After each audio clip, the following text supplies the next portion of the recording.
Okay, जय मसीह की सबको। हालेलुया। हाथ उठाकर बोले, बोलो यीशु मसीह की जय। आवाज थोड़ी कम आ रही है। यीशु मसीह की जय। हालेलुया। सो वेलकम, यीशु मसीह के नाम में आपका स्वागत है। और आज इस प्रेयर में आज की जो हम स्टडी या मैसेज जो हम आपके सामने देने जा रहे हैं, मेरे लिए भी है, आपके लिए भी है, और वो है लूका रचित सुसमाचार 10 अध्याय उसका 38 से 42 तक। आप देख सकते हैं इसको, लूका रचित सुसमाचार और उसका 10 अध्याय निकाल लीजिए। ये फेमस कहानी है, कितनी बार आपने सुना होगा, कितनी बार आपने पढ़ा होगा, कितनी बार आपने प्रचार सुना होगा, इस पर किया भी होगा किसी ने। लेकिन जब जब हम परमेश्वर के वचन को खोलते हैं, एक नया मिलता है। आमेन। नया मिलता है। So you will stay there. If phone will come you can cut out. So आप कितनी बार आपको सुनने के लिए मिलेगा कि परमेश्वर हमसे क्या चाहते हैं। आज इस वचन से हम सीखेंगे मरियम और मार्था के जीवन के लिए। वैसे मार्था बड़ी है, छोटी मरियम है, तो मार्था और मरियम ये दोनों बहन हैं। इस वचन को जिसे मिल गया, ऊंची आवाज के साथ जल्दी से पढ़िए। जब वे जा रहे थे तो वह एक गांव में गया और मार्था नामक एक स्त्री ने उसे अपने घर उतारा। यीशु मसीह को अपने घर कौन बुला के लेके आ रही है? मार्था। कितनी बार हम यीशु मसीह को अपने घर में, अपने दिल रूपी घर में बुलाते हैं, प्रभु यीशु मसीह आ जाओ हमारे घर में, है ना। यीशु मसीह को अपने घर में बुलाते हैं। जो घर कितनी बार निराशा से भरा है, उदासी से भरा है, कई बार ऐसा होता है। यस और नो? हाँ। तो मरियम और मार्था ने यीशु मसीह को अपने घर में उतारा, अपने घर बुला के लेके आई। अब आगे पढ़िए। मरियम नामक उसकी एक बहन थी, वह प्रभु के चरणों में बैठकर उसका वचन सुन रही थी। लेकिन वहां पर कुछ उल्टा हो रहा है। यीशु मसीह घर आ गए, लेकिन मार्था वचन नहीं सुन रही थी, उसकी बहन मरियम वचन सुन रही थी। उसके चरणों में बैठकर मरियम यीशु मसीह के चरणों में बैठकर वचन सुन रही थी। हाँ, परंतु मार्था सेवा करते करते घबरा गई। अब मार्था सेवा करते करते घबरा गई। क्या करते करते? सेवा करते करते। बोलिए, सेवा करते करते घबरा। या काम भी बोल सकते हैं, काम करते करते कितनी बार हम घबरा जाते हैं। यस और नो? काम करते करते कितनी बार इंसान घबरा जाता है, काम करते करते कितनी बार व्याकुल हो जाता है। यहां पर भी ऐसे लिखा है, मार्था नामक जो स्त्री थी वो काम करते करते घबरा गई। यहां पे लिखा है, मार्था सेवा टहल करते करते व्याकुल हो उठी, विचलित हो गई, घबरा गई। और हाँ, आगे, और उसके पास आकर कहने लगी, यीशु मसीह के पास आकर कहा, हे प्रभु, हे प्रभु, क्या तुझे कुछ भी चिंता नहीं? हे प्रभु, क्या तुझे कुछ भी चिंता नहीं कि मेरी बहन मुझे सेवा करने के लिए अकेली ही छोड़ दिया है? ओ प्रभु, तुझे कोई चिंता नहीं है, मुझे अकेला छोड़ दिया है मेरी बहन ने। तब प्रभु यीशु मसीह ने क्या कहा? इसलिए उससे कहे कि मेरी सहायता करे। हाँ। प्रभु ने उसे उत्तर दिया, जी। हे मार्था, तू बहुत सी बातों के लिए चिंता करती और घबराती है, परंतु एक बात अवश्य है, और उस उत्तम भाग को मरियम ने चुन लिया है, जो उससे कभी छीना ना जाएगा। हालेलुया। आज परमेश्वर का वचन फिर एक बार बातचीत करेगा, और मैं विश्वास करता हूं कि आप यहां से आशीषित होके जाने वाले हैं। हालेलुया। यहां पर ये दोनों बहन हैं, लेकिन इन दोनों बहनों का थोड़ा सा काम करना अलग अलग दिख रहा है। ये ऐसा नहीं है कि मार्था विश्वास नहीं कर रही, मसीह से प्यार नहीं कर रही, ये ऐसा नहीं है। लेकिन यहां पर प्रभु कुछ बताना चाहते हैं आज हमारे लिए। प्रभु बताना चाहते हैं आज आपके लिए। प्रभु बताना चाहते हैं जो सच में प्रभु पर विश्वास करते हैं कि उनका जीवन किसको प्रेफरेंस दे रहा है, पहला स्थान किसको मिलना चाहिए, ये प्रभु बताना चाहते हैं। यहां पर प्रभु यीशु मसीह को जब मार्था ने अपने घर उतारा तो यीशु मसीह कैसी बात करते थे? संसारिक या स्वर्गीय बातें? पिता की बातें करते थे। अगर हम देखने के लिए मिलता है, एक बार यूहन्ना रचित सुसमाचार में 4 अध्याय में प्रभु यीशु मसीह एक कुएं के पास आकर बैठ जाते हैं और चेले खाना लेने चले जाते हैं, और जब खाना लेने कर वापस आते हैं तो वो एक स्त्री से बात करते हुए पाते हैं, है ना, सामरी स्त्री से। और सामरी स्त्री चली जाती है, सारा चीज प्रभु ने बता दिया। तो चेले कहते हैं खाना खा ले, हे प्रभु खाना खा लो। तो प्रभु क्या कहते हैं? मेरा खाना ये नहीं है। तो वो सोच रहे थे कि कोई खाना खिला गया। क्या है प्रभु का खाना? प्रभु का खाना है स्वर्गीय पिता की इच्छा को पूरा करना, स्वर्गीय पिता की बातों को समझना, स्वर्गीय पिता की इच्छा के अनुसार अपने जीवन को व्यतीत करना। यह प्रभु यीशु मसीह का खाना था। और आत्मिक खाना बहुत ही एक आत्मिक लोगों को जरूरी है शारीरिक खाने से ज्यादा। इसका मतलब ये नहीं है कि शारीरिक खाना हमें जरूरत नहीं है, हमें शारीरिक खाना चाहिए, हमें शारीरिक खाना जरूरी है, लेकिन उससे बढ़कर हमें आत्मिक खाने पर गौर देना है। आमीन, हालेलुया। हमें आत्मिक चीजों पर ज्यादा ध्यान देना है। अगर आपका आत्मिक लेवल कम है दूसरी चीजों से, याद रखें आप सही रास्ते पर नहीं चल रहे। आप अगर प्रभु से ज्यादा किसी और चीज को वैल्यू दे रहे, आप सही रास्ते पे नहीं चल रहे प्रभु की नजरों में। आप अगर प्रभु की उपस्थिति से ज्यादा किसी काम को दर्जा दे रहे हैं तो आप सही नहीं चल रहे प्रभु की उपस्थिति में। कितने लोग संगति में वफादारी के साथ नहीं रहते, संडे आराधना में वफादारी के साथ नहीं रहते। कितने लोग विश्वासी अपने आप को कहते प्रभु बोझ नहीं ले पाते। कितने लोग प्रभु की उन मेन बातों में, वचन में नहीं चल पाते। तो ये चीज विषय बन जाता है व्याकुल का, चिंता का, नाना प्रकार की बात उसके जीवन में आ जाती है। और यहां पर लिखा है मार्था सेवा करते करते व्याकुल हो गई। सेवा करते करते क्या हो गई? व्याकुल हो गई। याद रखें, कितनी बार आप विश्वास में हैं, कितनी बार आप कोशिश कर रहे हैं अच्छा आगे करने के लिए, लेकिन आप अगर प्रभु से ज्यादा सेवा को या काम को दर्जा देंगे तो याद रखें वो आपका टेंशन बनेगा, वो आपका मुसीबत बन जाएगा। इसीलिए यहां पर वो अब मार्था यीशु से शिकायत कर रही है।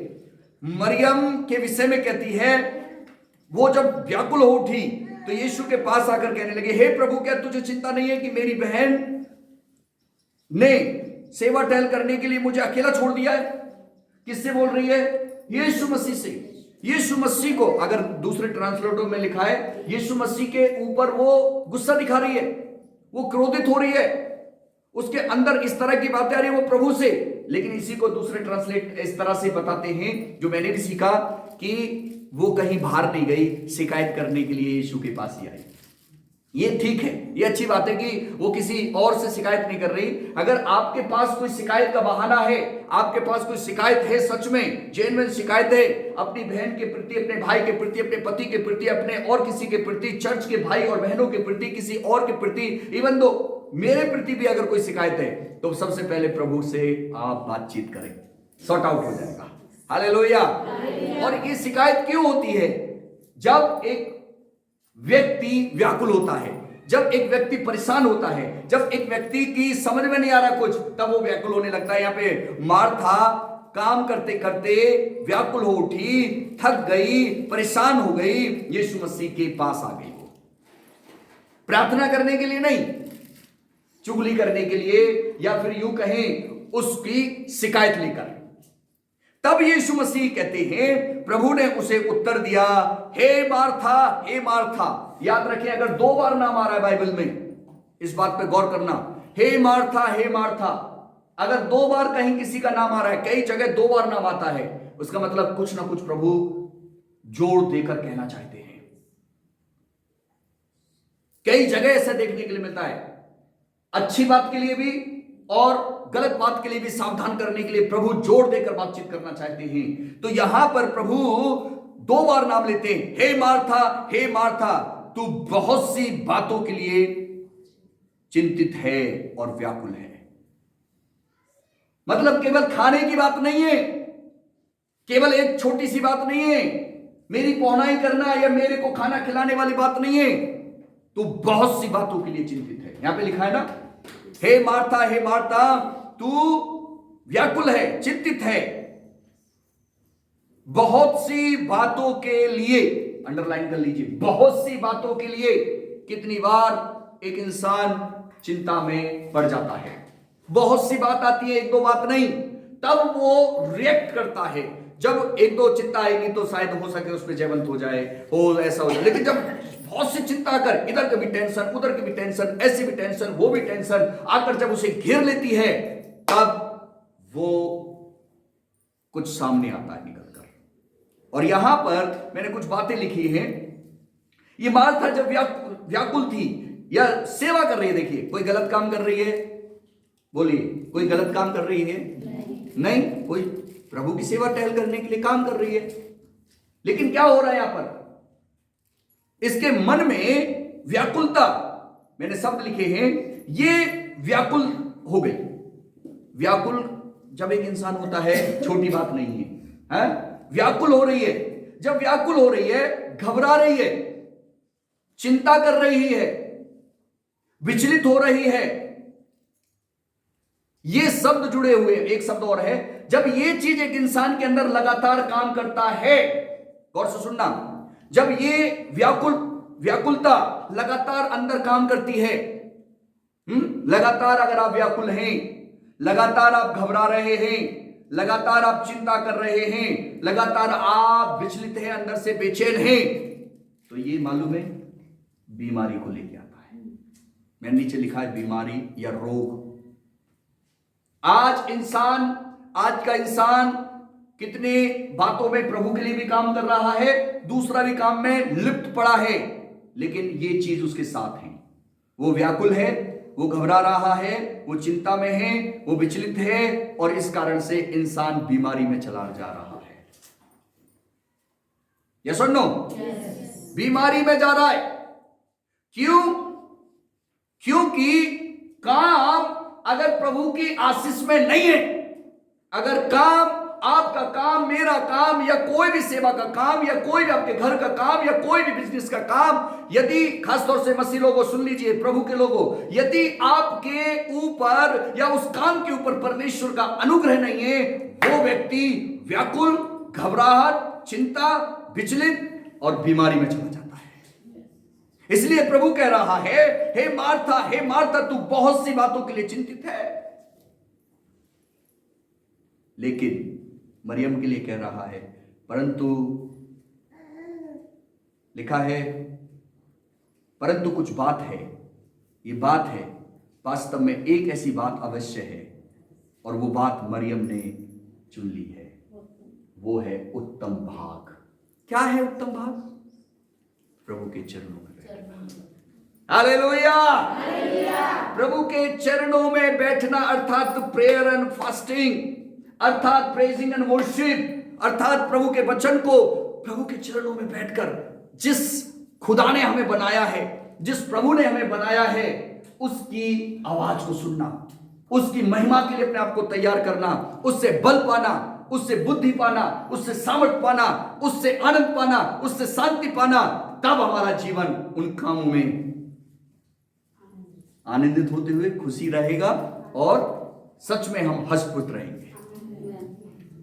यस? यहां पर प्रभु कहना चाहता है, देखिए, जब एक और चीज, जब इंसान व्याकुल होता है तो मालूम है वो क्या करने लगता है। अब खतरनाक बात देखिए, व्याकुल होना पाप नहीं है, चिंता करना, घबराहट होना पाप नहीं है, विचलित हो रहे हम, क्या हम पाप कर रहे हैं? पाप नहीं है। लेकिन इसका रिएक्ट जो होता है, गौर से सुनिए, जब इसका रिएक्ट होता है, जब व्याकुलपन होता है, तो इंसान व्याकुलता में कुड़कुड़ाता है। कुड़कुड़ाना है पाप। जब इंसान व्याकुल होता है, घबराता है, चिंता करता है, जब इसका रिएक्ट होता है, या यूं कहेंगे इसके विपरीत जो होता है, इनके कारण, इसके कारण जो होता है, वो कुड़कुड़ाना, ये पाप है। और इंसान कुड़कुड़ाएगा कब? कब कुड़कुड़ाएगा? जब वो व्याकुल हो रहा है। फिर क्या है? जब वो घबराता है तो वो शिकायत करता है। शिकायत करना भी चुगली के लिए, वो है पाप। फिर उसके बाद वो चिंता करता है, जब चिंता होती है तो वो क्रोध में बदलता है, और जब क्रोध होता है, विचलित होता है, एक इंसान जब रोग हो जाता, बीमार हो जाता है, वो पाप लेके आता है। पाप के कारण एक इंसान, और जब पाप हो जाता है मृत्यु हो जाती है। देखिए कैसे जुड़ा हुआ है इस चीज से। आप अगर व्याकुल हैं, आपके जीवन में ये सारी लिस्ट है, अगर 3-4 शब्द जो लिखे हैं, व्याकुलता, घबराहट, चिंता और बेचैनी, तो याद रखें कुड़कुड़ाहट के कारण, शिकायत के कारण और क्रोध करने का कारण बन जाएगा। और जब ऐसा काम होगा वो पाप लेके आएगा, और पाप जब आएगा वो मृत्यु को लेके आएगा। समझ पा रहे हैं? आज सर्वशक्तिमान परमेश्वर चाहता है कि आप इन चीजों से बाहर निकलें।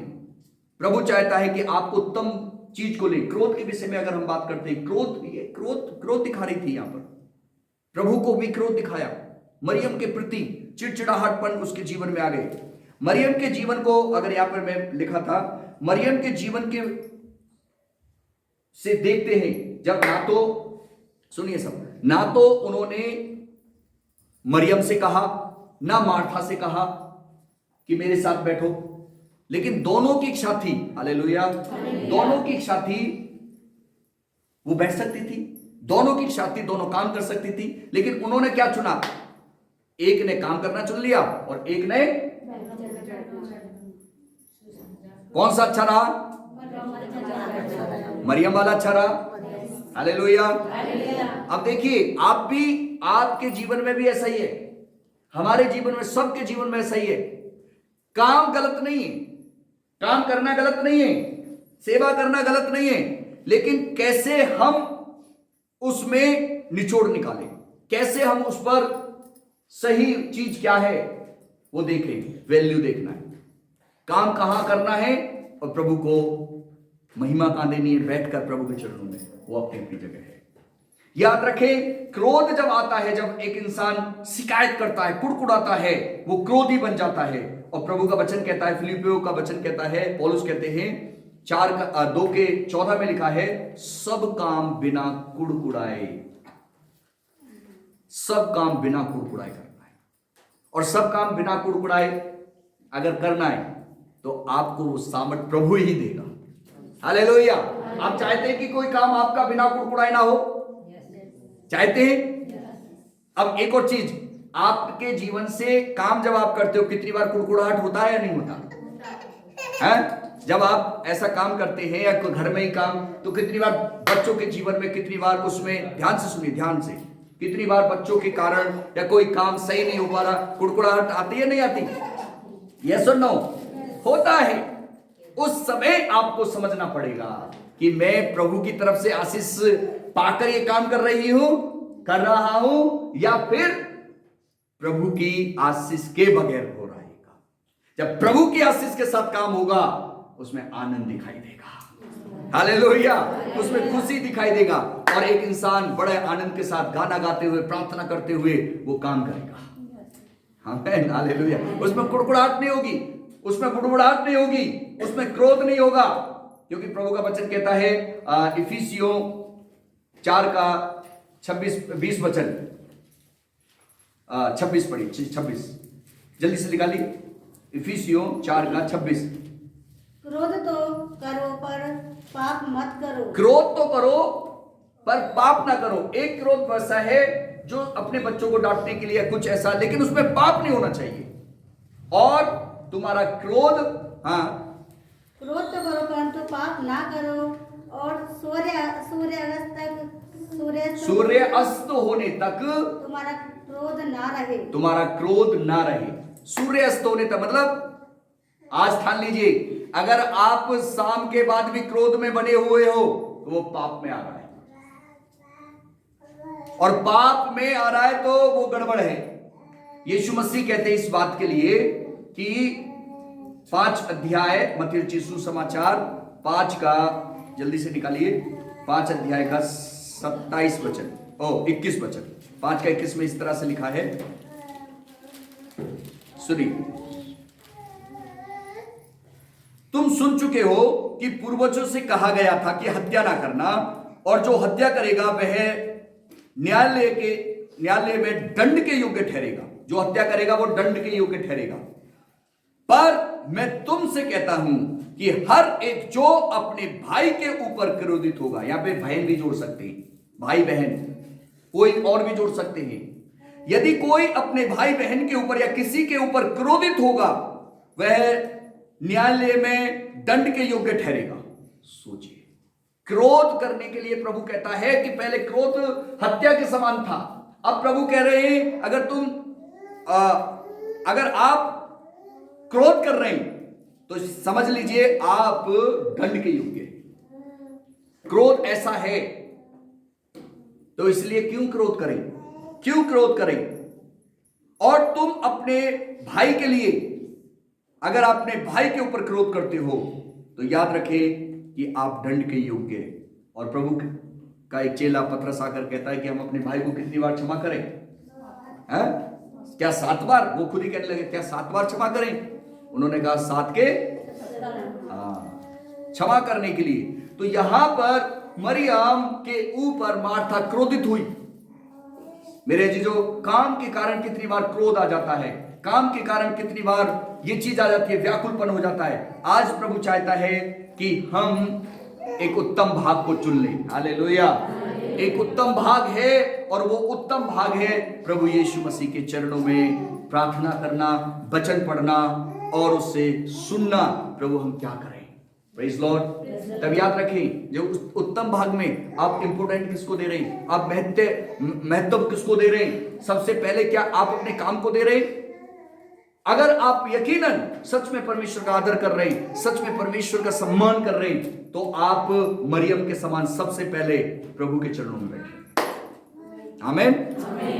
और जब आप प्रभु के चरणों में बैठेंगे तो याद रखें, जो आपकी रोजमर्रा की जिंदगी में टेंशन है, जो आपकी व्याकुलता है, जो आपकी घबराहट है, जो आपका विचलित होना है, जिन कामों को लेकर, बच्चों को लेकर, परिवार को लेकर, समस्याओं को लेकर, जो चीज आप सोच रहे हैं, अगर आपको खत्म होती हुई देखनी है, प्रभु के चरणों में बैठना आरंभ करें ज्यादा से ज्यादा। अगर आप उन चीजों को, व्याकुलपन को, काम को अगर अलग अलग तरह से ज्यादा इंपॉर्टेंस देंगे, याद रखें आपकी चिंता बढ़ती जाएगी, खत्म नहीं होगी, आपकी घबराहट बढ़ती जाएगी, खत्म नहीं होगी, विचलित बढ़ता जाएगा, और ये ही रोग का कारण बन जाएगा। आज प्रभु यीशु मसीह के वचन के आधार पर आपको ज्यादा से ज्यादा प्रभु के चरणों में बैठकर, ज्यादा से ज्यादा का मतलब है पहला स्थान दे परमेश्वर को। अगर आज यहां पर संगति में है, प्रभु को स्थान दे। आपको मालूम है कि संगति होती है, उसको पहला स्थान दें। आपको मालूम है कि मैंने समय सीढ़ी बना रखी है, उसमें समय दें। परमेश्वर आपका आदर करेगा। हालेलुया। परमेश्वर चाहता है सब परिश्रम करने वाले, बोझ से दबे लोगों, इसमें हम जोड़ सकते हैं घबराहट में पड़े लोगों, चिंता करने वाले लोगों, कुड़कुड़ाने वाले लोगों, शिकायत करने वाले लोगों, मेरे पास आओ, मैं तुम्हें छुटकारा दूंगा। आज अपने आप को प्रभु की उस बेटी के समान, अर्थात मरियम के समान आपको प्रभु के पास आना है, उस उत्तम चीज को लेना है। आमीन। हालेलुया। परंतु कुछ बात है जो वास्तव में मरियम ने चुन लिया है, और वो मरियम ने जो चुना है वो है मेरे चरणों में बैठना। यीशु के चरणों में बैठना सबसे उत्तम बात है। हालेलुया। अगर आप यीशु के चरणों में बैठे, सिंपल बात बोलना चाह रहा हूं, अगर हम प्रभु के चरणों में सच में बैठकर उन चीजों को लेते हैं, ये हमारे काम, जो संसारिक काम है ना, वो आशीष में होते चले जाएंगे। अगर आप प्रभु को इंपॉर्टेंस नहीं दे रहे, आपके वो काम चिंता से मुक्त नहीं होंगे। इसलिए प्रभु के इस वचन को काम करना जरूरी है, बहुत जरूरी है, लेकिन इंपॉर्टेंस प्रभु को दीजिए। आपके काम में आशीष हो जाएगी। हालेलुया। आपके घर में आशीष हो जाएगी। मरियम के समान परमेश्वर की महिमा के लिए उस उत्तम भाग को चुनना है। यस और नो? तैयार हैं? आइए हम प्रार्थना करेंगे यीशु के नाम में कि प्रभु मेरे जीवन में ये काम होने पाए। प्रभु